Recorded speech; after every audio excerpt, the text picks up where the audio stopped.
पत्थर के पीछे लड़के ने अचानक देखा कि पश्चिम में एक पूरी तरह से नग्न सुंदर महिला दिखाई दी। उसने देखा कि उसके सुनहरे बाल और सुडौल शरीर था और सम्मोहित सैनिक अनजाने में उसकी ओर चल दिया। जैसे ही महिला ने धीरे से चूमा, सैनिक इतना मंत्रमुग्ध हो गया कि उसने तुरंत अपना हथियार फेंक दिया। उसे यह बिल्कुल भी पता नहीं चला कि महिला के पैर असल में पक्षी के पंजे थे, लेकिन यह दृश्य लड़के ने स्पष्ट रूप से देख लिया। अप्रत्याशित रूप से जलपरी या राक्षसी अचानक मुड़ी, मानो उसे चेतावनी दे रही हो कि वह लड़का काम खराब न करे। उसकी लाल आंखों ने लड़के को डरा दिया। जैसे ही दोनों पानी में पूरी तरह से गायब हो गए, लड़के ने जल्दी से भगवान से प्रार्थना की। अचानक उसके सामने एक लड़की प्रकट हुई जिसने उसे झटके से बाहर निकाला। लड़की का नाम इलाती था। ये उन दोनों की पहली मुलाकात थी। उस समय लड़के ने कभी नहीं सोचा था कि उसके सामने यह चंचल जंगली लड़की भविष्य में उसकी नियति को पूरी तरह से बदल देगी। अचानक लड़के को सभा का बिगुल सुनाई दिया। जब वह वापस कबीले में पहुंचा तब उसे बुरी खबर मिली। अभी अभी हुई लड़ाई में उसके पिता ने बंदी बनाए जाने के बजाय आत्महत्या कर ली थी। अगले ही पल आसमान से बर्फ के विशाल टुकड़े गिरे जिन्होंने हमलावर के सेनापति को कुचलकर मार डाला और इसी वजह से लड़ाई में हार जीत में बदल गई। कबीले के लोग भगवान को उनकी सुरक्षा के लिए धन्यवाद दे रहे थे। कोई नहीं जानता था कि यह वास्तव में मुखिया लॉर्ड द्वारा अपने जीवन के बदले में प्राप्त किया गया था। उस रात कबीले ने उनके लिए भव्य अंतिम संस्कार किया और मुखिया का पद अस्थायी रूप से लड़के के दादा द्वारा संभाला जाएगा। जब तक कि लड़का प्रशिक्षित होकर वयस्क नहीं हो जाता तब वह वापस आकर मुखिया का पद संभाल सकता है। देखते ही देखते 15 साल बीत गए। वह लड़का अप्रशिक्षित होकर लौट आया था। वापस आते समय रास्ते में उसकी मुलाकात फिर से इलाती से हुई। उस समय वह कुछ बड़े आदमियों से घिरी हुई थी। न्याय के लिए खड़े होकर कियांग, लड़के का नाम उपनाम, ने अपने भावी मुखिया होने की पहचान बताई और उन लोगों को इलाती को छोड़ने का आदेश दिया। उसकी घबराकर भागती हुई पीठ को देखकर कियांग को लगा कि यह जाना पहचाना है, लेकिन अभी के लिए मुखिया का पद विरासत में पाना ही मुख्य काम था। लेकिन जब वह अपने क्षेत्र में लौटा तब उसे पता चला कि विरासत पाना उतना आसान नहीं था जितना उसने सोचा था, क्योंकि उसके दादा लंबे समय से गंभीर रूप से बीमार थे और सत्ता पहले ही सांग या झांग के हाथों में आ गई थी। अपने पोते को वापस देखकर बूढ़े मुखिया लाओ लॉर्ड ने आखिरकार एक भोज दिया। मरने से पहले उन्होंने विशेष रूप से कियांग को निर्देश दिया कि वह अपने पिता और खुद को एक साथ दफनाए। बूढ़े मुखिया की अंतिम इच्छा पूरी करने के लिए लोगों को कियांग के पिता के अवशेषों को स्थानांतरित करना पड़ा, लेकिन जैसे ही वे मकबरा खोलने वाले थे, कबीले की डायन या जादूगरनी ने अचानक प्रकट होकर उन्हें रोका और कहा कि ऐसा करने से भयानक परिणाम होंगे। लेकिन लोगों ने सोचा कि वह बकवास कर रही है और बिना कुछ कहे कब्र खोल दी। इसके बाद अजीब घटनाएं होने लगी। जब भूमिगत ताबूत को बाहर निकाला गया तो सबसे पीछे चल रहे कियांग ने अचानक कुछ भयानक देखा और इसके बाद ताबूत के अंदर के दृश्य ने सभी को स्तब्ध कर दिया। अंदर जो पड़ा था वह इंसानी कंकाल नहीं था। यह देखकर सांग ब्याओ या झांग ब्याओ ने इस पर बड़ा मुद्दा बनाना शुरू कर दिया, यह कहते हुए कि मुखिया शैतान का अवतार था, इसलिए कियांग का खून अशुद्ध था और उसे मुखिया का पद विरासत में पाने का कोई अधिकार नहीं था। सभी तरफ से दबाव का सामना करते हुए बिशप या मुख्य पादरी केवल कियांग को 7 दिनों के भीतर अपने पिता के अवशेष खोजने के लिए कह सका, अन्यथा मुखिया का पद सांग ब्याओ को देना होगा। कियांग, जिसे कोई सुराग नहीं था, केवल जादूगरनी से अपने पिता के अवशेषों के बारे में पूछ सकता था। तभी उसे एक अज्ञात अतीत के बारे में पता चला। उसके पिता ने उस साल जंगल की माँ फॉरेस्ट मदर के साथ किसी तरह का सौदा किया था और उसके अवशेष अब उसी के पास थे। अगर वह जंगल की माँ को खोजना चाहता है तो उसकी गोद ली हुई बेटी इलाती उसका मार्गदर्शन कर सकती है। उसे क्या पता था कि यह बातचीत खिड़की के बाहर एक महिला ने सुन ली, जो तुरंत मुड़ी और यह खबर सांग ब्याओ को बेच दी। लालची सांग ब्याओ ने तुरंत कियांग का पीछा करने के लिए लोगों को भेजा, इस उम्मीद में कि वह इस अवसर का उपयोग अफवाह वाले खजाने को खोजने के लिए करेगा। अगली सुबह कियांग और इलाती जंगल में चले गए। इलाती उसके साथ पुरानी बातें याद करना चाहती थी, लेकिन उसे क्या पता था कि वह कियांग घमंडी लग रहा था और कह रहा था कि वह उसे बिल्कुल नहीं जानता। लेकिन जब वे पश्चिम की ओर आए तो पता चला कि कियांग को वह पहले ही याद आ गई थी, जिससे उनके रिश्ते में काफी नरमी आई। लेकिन तुरंत ही उन्हें एक समस्या का सामना करना पड़ा। कियांग का घोड़ा आगे नहीं बढ़ना चाहता था। ऐसा लग रहा था कि वह धारा नदी का विरोध कर रहा है। वह नहीं जानता था कि ऐसा क्यों हो रहा है,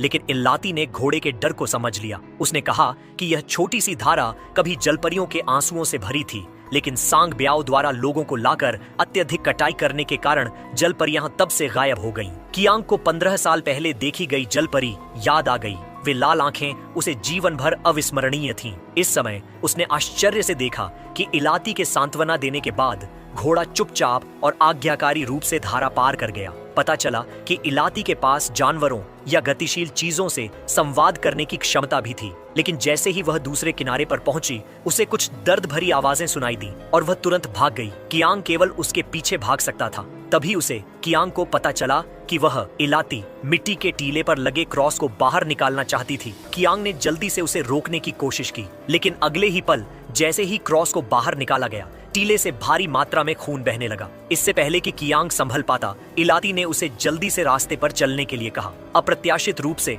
उन दोनों के जाने के बाद वह मिट्टी का टीला धीरे धीरे खड़ा हो गया। पता चला कि इलाती ने अनजाने में मुहर सील तोड़ दी थी और इसके तुरंत बाद वह दानव जायंट घने जंगल में गायब हो गया। जब तक सांग ब्याओ के लोग पहुंचे, उन्होंने केवल जमीन पर पड़ा क्रॉस देखा, जिसने उनके अंदर एक अजीब सा डर पैदा कर दिया। लेकिन खजाने के लालच में वे फिर भी पीछा करते रहे। इसी बीच कियांग और इलाती अपनी मंजिल पर पहुंच चुके थे। उनके सामने की गुफा विशाल और गहरी थी, जैसे किसी राक्षस का खुला हुआ बड़ा मुंह हो। इलाती सीधे अंदर नहीं गई, बल्कि उसने कियांग को सूखे फूलों का एक हार दिया और कहा कि यह गुफा में प्रवेश करने के लिए एक ताबीज है। कियांग पहले तो यह साधारण सी चीज नहीं पहनना चाहता था, लेकिन अंत में सुरक्षित रहने के लिए उसने इलाती की तरह ही सूखे फूलों का हार पहन लिया। उसके बाद दोनों सुचारू रूप से गुफा की गहराई में पहुंचे, जहां केंद्र में एक विशाल भित्ति चित्र दीवार पर पेंटिंग था। इलाती ने कहा कि ये वही है, बस लोग उनके नाम भूल गए हैं और चित्र में बड़ा सांप जंगल की मां का प्रेमी है। किंवदंती है कि उन दोनों ने ही वंश को आगे बढ़ाया, लेकिन कियांग इस तरह की बुरी बात को स्वीकार नहीं कर पा रहा था। इलाती ने कियांग की घृणा को भांप लिया और बताना बंद कर दिया और फिर आगे की खोज जारी रखी। अचानक उनके पीछे से फुसफुसाहट की आवाजें आईं। तब उन्हें पता चला कि सांग ब्याओ के आदमी उनका पीछा करते हुए यहाँ तक आ गए थे। जैसे ही उनका नेता उन्हें खजाने का स्थान बताने के लिए मजबूर कर रहा था, एक आदमी ने आसपास अजीब आवाजें सुनी और खुद जांच करने चला गया। उसकी चीख सुनकर दूसरा आदमी भी उसे ढूंढने आया। जैसे ही वह दूसरे का नाम पुकार रहा था, उसके सिर पर ऊपर से खून टपका। उसने ऊपर देखा और तुरंत ही भौंचक्का रह गया। उसने देखा कि अंधेरे में एक आंख वाला दानव साइक्लोप्स प्रकट हुआ, जो उसके साथी की जांघ खा रहा था। वह आदमी डर के मारे सिर पकड़कर भाग गया। तब बाकी लोगों को पता चला कि गुफा में एक राक्षस है। वे अपनी जान बचाकर चट्टान के किनारे तक भागे। घबराहट में कियांग दुर्भाग्य से चट्टान से नीचे धकेल दिया गया। सौभाग्य से उसने समय पर इलाती का जूता पकड़ लिया, लेकिन जैसे ही वह जोर लगाकर ऊपर चढ़ रहा था, वही हुआ जिससे इलाती सबसे ज्यादा डरती थी। जूता खिंच गया, उतर गया और एक पक्षी का पंजा स्पष्ट रूप से दिखाई दिया, जिससे कियांग इतना डर गया कि वह सीधे चट्टान से नीचे गिर गया। इलाती ने उसे बचाने की जल्दी की, लेकिन बुरे आदमी ने उसे ढाल के रूप में अपने सामने धकेल दिया। अगले ही पल भयानक दानव प्रकट हुआ। उसने अपने सामने के घुसपैठियों को घूर कर देखा। ठीक जब इलाती ने सोचा कि वह खाली जाएगी, दानव ने उसे पहचान लिया कि वह उसी की जाति की है। दूसरी ओर गिरा हुआ कियांग चमत्कारिक रूप से बच गया। बस वह एक अजीब जगह में फंस गया था, जो चारों ओर से लाल स्टैलेक्टाइट्स, चूना पत्थर की चट्टानों से घिरी थी। चलते चलते उसकी आंखों के सामने अचानक अनगिनत सोने चांदी और जवाहरात दिखाई दिए। अजीब बात यह थी कि केंद्र में एक बूढ़ी भेड़ या बकरी खड़ी थी। वह वास्तव में गलती से पौराणिक खजाने तक पहुंच गया था। उसने अपने पैरों के पास एक तलवार पहचानी। जैसे ही वह उसे करीब से देखना चाहता था, चारों ओर से अचानक चरमराने की आवाजें आईं। सभी पत्थर की मूर्तियां अपना सिर घुमा चुकी थीं, मानो उसे चेतावनी दे रही हों। अचानक पीछे से एक आवाज आई। तब कियांग को पता चला कि खजाने के अंत में एक महिला बैठी बुनाई कताई कर रही थी। जब उसने अपना नाम पुकारते हुए सुना, तो कियांग को एहसास हुआ कि वह महिला ही च्वन शुओं वाली जंगल की मां थी। अगली यादों या फ्लैशबैक से उसे पता चला कि एक बार उसके पिता एक बकरी को उपहार के रूप में लेकर आए थे और उन्होंने जंगल की मां से हमलावरों को नष्ट करने का अनुरोध किया था, जिसकी कीमत अपने जीवन की बलि देना थी। और अब कियांग उसका सुरक्षात्मक फूल ताबीज लेकर आया था, इसलिए वह जंगल की मां उसके पिता के अवशेष वापस ले जाने की उसकी इच्छा भी पूरी करेगी। लेकिन दो शर्तें थीं। पहली, कियांग को उस व्यक्ति को लाना होगा जिसने जंगल को नष्ट किया था, और दूसरी, उसे उसकी जंगल की मां की संतान इलाती की रक्षा करनी होगी, क्योंकि वह इंसानों के साथ मिलन का एकमात्र परिणाम है। उस पर दोनों इंसानों और जंगल के बीच संवाद की महत्वपूर्ण जिम्मेदारी है। अगर कियांग ऐसा नहीं कर सका, तो वह जंगल की मां क्रूर दंड देगी और उसके पूरे कबीले को नष्ट कर देगी। जब उसने जंगल की मां को अपनी भयानक शक्ति दिखाते हुए देखा, तो कियांग डर के मारे जमीन पर गिर पड़ा। तभी उसने देखा कि उसके पास जंगल की मां के चारों ओर एक विशाल अजगर लिपटा हुआ है। पता चला कि किंवदंतियां सच थीं। शपथ स्वीकार करने के बाद कियांग को गुफा से बाहर भेज दिया गया और तुरंत ही उसे इलाती की मदद के लिए पुकार सुनाई दी। उस समय वह बुरे लोगों के हाथ पड़ गई थी।